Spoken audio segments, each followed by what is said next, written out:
കോവിഡിന് ശേഷമുള്ള സിനിമകൾ ഭാഷാതിർത്തികൾ മായുന്ന കാഴ്ചയാണ് പ്രേക്ഷകർക്ക് കാണാൻ സാധിച്ചത്. മികച്ച സിനിമയുടെ മലയാളത്തിലെ താരങ്ങൾ അന്യഭാഷയിൽ ശ്രദ്ധിക്കപ്പെടുന്നതും അവിടുത്തെ സിനിമകളിൽ പ്രധാന വേഷം കൈകാര്യം ചെയ്യുന്നതുമെല്ലാം വലിയ വാർത്തകളായി. ഫഹദ് മുതൽ സുരാജ് ബഞ്ഞാറ് വരെ ഈ ലിസ്റ്റിൽപ്പെട്ട താരങ്ങളാണ്. എന്നാൽ അന്യഭാഷയിലെ വലിയ വേഷവും പ്രതിഫലവും വേണ്ടെന്ന് വെക്കുന്ന ചില താരങ്ങളുണ്ട്. അത്തരമൊരു നടനാണ് Tovino Thomas. Junior N T ആറിനെ നായകനാക്കി പ്രശാന്ത് നീൽ സംവിധാനം ചെയ്യുന്ന ഡ്രാഗണിലെ വില്ലൻ വേഷം കൈകാര്യം ചെയ്യുന്നത് ടൊവിനോയിലാണ് ചില അഭ്യൂഹങ്ങളുണ്ടായിരുന്നു. എന്നാൽ കഴിഞ്ഞ ദിവസം ടൊവിനോ ഈ അഭ്യൂഹങ്ങൾ തള്ളിക്കളഞ്ഞു. ഒരു സിനിമയ്ക്ക് വേണ്ടി ഒരു വർഷത്തോളം മാറ്റിവെക്കാനാകില്ലെന്നും തൻ്റെ ഡേറ്റ് കാത്ത് മലയാളത്തിലെ മറ്റു പ്രോജക്റ്റ് ഉണ്ടായിരുന്നു എന്ന് ഈ വിഷയത്തിൽ ടൊവിനോയുടെ വാദം. 400 കോടി ബഡ്ജറ്റുള്ള ചിത്രത്തിലെ വില്ലൻ വേഷം വേണ്ടെന്ന് തീരുമാനിച്ച ടൊവിനോയെ സോഷ്യൽ മീഡിയയിലെ ഒരു കൂട്ടം ആളുകൾ പ്രശംസിക്കുകയും ചെയ്തു.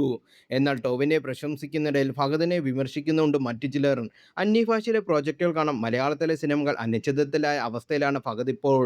ആവേശം എന്ന ചിത്രത്തിലൂടെ പാൻ ഇന്ത്യൻ തലത്തിൽ ശ്രദ്ധ നേടിയ ഫഹദ് പിന്നീട് അത് നിലനിർത്താൻ സാധിക്കാത്ത അവസ്ഥയിലാണ്. നിലവിൽ ഫഹദിൻ്റെയായി ഒരു മലയാള സിനിമയും അനൗൺസ്മെന്റ് ചെയ്തിട്ടുമില്ല. തെലുങ്ക് ചിത്രമായ ഡോൾബി ദ ഡുബലിൻ്റെ ഷൂട്ടിങ്ങിലാണ് താരം ഇപ്പോൾ. കഴിഞ്ഞ വർഷം ഷൂട്ടിംഗ് ആരംഭിച്ച ചിത്രം ഇതുവരെ പകുതി മാത്രമാണ് പൂർത്തിയായത്.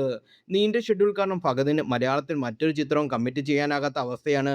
രാജമൗലിയുടെ മകൻ കാർത്തികേയൻ്റെ ചിത്രത്തിൻ്റെ നിർമ്മാതാവ്. ഈ ചിത്രം പൂർത്തിയാക്കിയ ശേഷം മാത്രമേ ഫഹദ് അടുത്ത ചിത്രത്തിൽ ജോയിൻ ചെയ്യുകയുള്ളൂ. സ്വന്തം ഭാഷയിലെ നല്ല പ്രോജക്റ്റുകൾ വേണ്ടാന്ന് വെച്ച് അന്യഭാഷയിൽ സമയം കളയുന്ന ഫഹദിനെ ടൊവിനോയെ കണ്ടു പഠിക്കണമെന്നാണ് സോഷ്യൽ മീഡിയയിലെ പ്രധാന വിമർശനം. പുഷ്പ 2ലെ താരം വെറും കോമാളി ലെവലിലേക്ക് തരം താഴ്ന്നതെന്നും സോഷ്യൽ മീഡിയയിൽ ചർച്ചയാകുന്നു.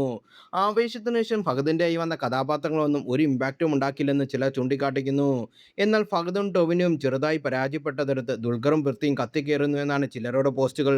രാജമൗലി പോലും പൃഥ്വിരാജിൻ്റെ 100 ദിവസത്തെ ഡേറ്റ് കൃത്യമായി ഉപയോഗിക്കുന്നതെന്നും ദുൽഖർ കൃത്യമായി പ്ലാൻ ചെയ്തുകൊണ്ടാണ് അന്യഭാഷയിലെ സ്ക്രിപ്റ്റുകൾ തിരഞ്ഞെടുക്കുന്നതെന്നുമാണ് പല പോസ്റ്റുകളിലും പറയുന്നത്.